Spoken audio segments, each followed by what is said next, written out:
దేవునికి మహిమ. ఇదిగో చూడండి, ఈ ఉన్నతమైన ఆత్మీయ అంతస్తుకు చేరిన ఒక వ్యక్తి దేవుని మీద పూర్తిగా ఆధారపడి విశ్రాంతిలో, సంతోషంలో, నెమ్మదిలో బ్రతుకుతున్న వ్యక్తి ఈరోజు విచారంగా ఉన్నాడు. ఈరోజు తన ముఖ కవలికలు నిన్న మొన్న ఉన్నట్టుగా లేవు. మొత్తానికి ఏదో తేడా వచ్చింది. రాజు నెహెమ్యా వైపు చూశాడు. చూస్తే తన ముఖం విచారంగా ఉన్నట్టు కనబడింది. రాజుకి కాస్త డౌట్ వచ్చింది. కొంపదీసి నాకు ద్రాక్షారసం ఇచ్చే ముందు టెస్ట్ చేస్తాడు కదా, పొరపాటున అందులో ఏదైనా విషయం కలిసిందా? ఇతను ముఖం ఏంటి అదోలాగుంది, ఫేస్ ఫీలింగ్ మారిపోయింది ఏంటి, ఎప్పుడు ఇలా ఉండలేదా ఇతను, పొరపాటున ఏదైనా కలిసిందా? లేదు లేదు, అలాంటిది ఏమీ జరుగుండదు. వెంటనే రాజు కంగారు వచ్చింది. ఏం జరిగిందో అర్జెంటుగా తెలుసుకోవాలని, నెహెమ్యా ఏంటి విచారంగా ఉన్నావు? దయచేసి చెప్పు నాకు. నీ హృదయ విచారం చేతనే, అంటే నీ హృదయంలో ఏదో బాధ ఉండబట్టేగా ఇలా ఉన్నావు, వేరే కారణం ఏది కాదుగా నాయనా. దయచేసి చెప్పయ్యా బాబు. నీ మీద నమ్మకంతో నేను దాగాను, నువ్వు ఇచ్చిన జ్యూస్ నేను దాగాను, నువ్వు తొందరగా చెప్పయ్యా బాబు. హృదయంలో ఏదో బాధ ఉంది అంతేగా, అదేనా? ఎందుకు దిగులుగా ఉన్నావు అని అడిగాడు. అప్పుడు నెహెమ్యా అంటాడు, రాజా నిజమే, నేను దిగులుగా ఉండడానికి కారణం ఏంటంటే నా పితరులు ఉన్న పట్టణం, దేశం ప్రాకారాలు లేకుండా ఉంది. ప్రాకారాలు బ్రద్దలైపోయాయి, సమాధులు పాడైపోయాయి, దేవాలయం శిథిలావస్థలో ఉంది. నా ప్రజలు నానా కష్టాలు పడుతున్నారు. ఆ వార్త నిన్నగాక మొన్న నాకు తెలిసింది. ఆ వార్త తెలిసిన ఆ రోజు నుండి నాకు బాధ పట్టుకుంది రాజా, దిగులుగా ఉంది. వాళ్ళు అలా ఆవేదనలో ఉంటే నేను ఎలా సంతోషంగా ఉంటాను? నా ప్రజలు, నా దేవుడు కోరుకున్న ప్రాంతం ప్రాకారాలు లేని శిథిలావస్థలో ఉంటే నేను ఎలా సంతోషంగా ఉంటాను రాజా? ఆ బాధ నన్ను వెంటాడుతుంది, అందుకని నేను దిగులుగా ఉన్నాను రాజా అన్నాడు. అప్పుడు రాజు అన్నాడు, సరే చెప్పు, నువ్వు నా నుండి ఏం కోరుతున్నావు? నీకేం కావాలో చెప్పు, నేను చేసి పెడతాను అని అంటే, అప్పుడు రాజుగారిని అడగబోయే ముందు ఈ నెహెమ్యా చిన్న మాట ప్రార్థన చేసుకున్నాడు. ఏమనంటే, దేవా, రాజును అడగబోతున్నాను, రాజుకు నా ఎడల దయగలిగేటట్టు చేసి సహాయం చేయి ప్రభువా అని దేవునికి ప్రార్థన చేసి అడిగాడు. రాజా, మీకు ఇష్టమైతే నాకు కొద్ది రోజులు సెలవు కావాలి, నేను వెళ్ళి పడిపోయిన ప్రాకారాలను తిరిగి కడతాను, పడిపోయిన ప్రదేశాన్ని తిరిగి పునరుద్ధరింప చేస్తాను, దేవాలయాన్ని శుభ్రపరుస్తాను, నా ప్రజల పరిస్థితులు బాగు చేసుకోవడానికి నాకు కాస్తంత సెలవు కావాలి అని అడిగాడు. పక్కనే రాణి కూడా కూర్చుంది. రాజుగారు ఈ మాటని రాణితో మాట్లాడాడు. మరి నెహెమ్యా చాలా నమ్మకస్తుడు. ఇప్పుడు కూడా చూడు, తాను ఏ విషయం కోసం బాధపడుతున్నాడో. తన జీవితంలో కష్టాలు ఉన్నాయని కాదు, తన ప్రజలు ఇబ్బందులు పడుతున్నారని బాధపడుతున్నాడు. ఇలాంటి మంచి మనసు కలిగిన వ్యక్తిని మనం చూడగలుగుతామా రాణి? మరి చెప్పు, నెహెమ్యాకి సెలవిద్దామంటావా అంటే, అప్పుడు రాణి అనింది, మరి తన ప్రజలు ఇబ్బంది పడుతున్నారు కదండి, అతను కోరింది న్యాయమైన కోరిక, మీరు అనుమతి ఇవ్వండి. రాజు అడిగాడు, నెహెమ్యా నువ్వు ఎన్ని రోజులకు వస్తావు తిరిగి? నెహెమ్యా చెప్పాడు, ఆలోచించుకొని, ఇన్ని రోజులు పట్టుద్ది రాజా.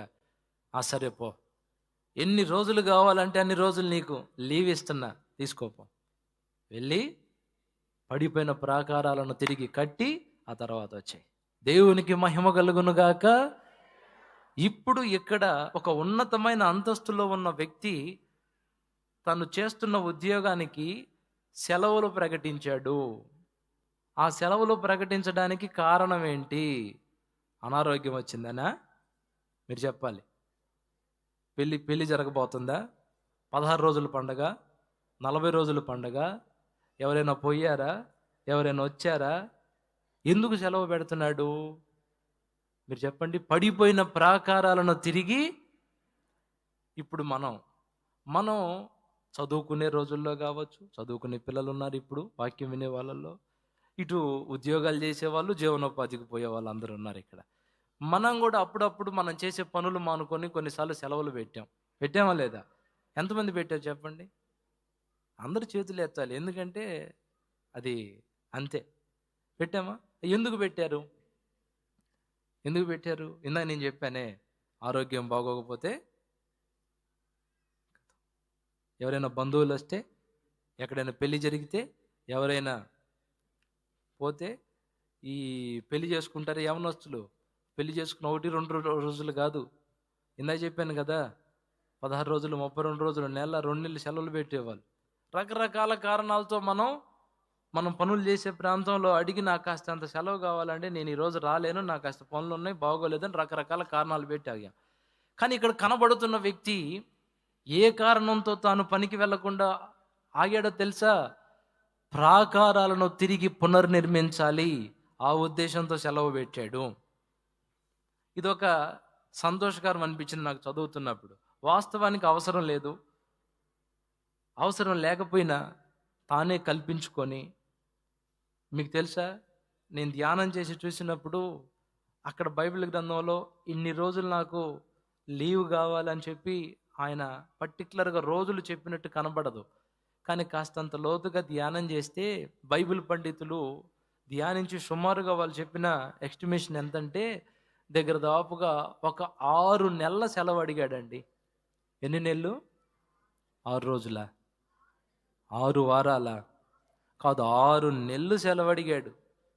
అంటే 1/2 సంవత్సరం నాకు సెలవు కావాలన్నాడు. 1-2 రోజులు కూడా కాదు.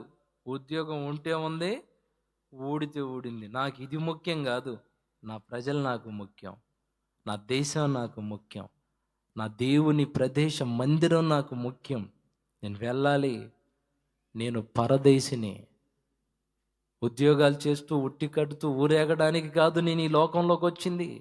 ఈరోజు నేను ఇక్కడ ఉన్నది ఈ లోకాన్ని అంటిపెట్టుకొని సంపాదించే వ్యక్తిగా కాదు, నేను ఒక దేవుని సంబంధిని. ఈరోజు ఈ ఉద్యోగంలో నేను ఉన్నానంటే దానికి కారణం నా దేవుడు. ఆయన దయ చూపి, కృప చూపి ఈ స్థానంలో నన్ను ఉంచకపోతే నేను ఎక్కడుండేవాడిని? అతిగతి లేకుండా ఈరోజు ఈ స్థానంలో ఉన్నానంటే అది దేవుని దయ, దేవుని కృప. ఎంతోమంది నేనున్న స్థానానికి రావాలని ఎంతో ప్రయత్నం చేస్తున్నా, వాళ్ళకి దొరకల, కానీ నాకు దొరికింది ఆయన కృప. ఇప్పుడు అవకాశం వచ్చింది, ఖచ్చితంగా నేను ఆగాల్సిందే, వెళ్ళాల్సిందే అని ఆగాడు. అడిగేది కూడా ఏదో నాకు సెలవు కావాలండి, ఇస్తే ఇవ్వండి, లేకపోతే లేదని కాదు. ఆ మొదటి అధ్యాయం అంతా ప్రార్థన చేశాడు. ఏమని ప్రార్థన చేశాడు తెలుసా?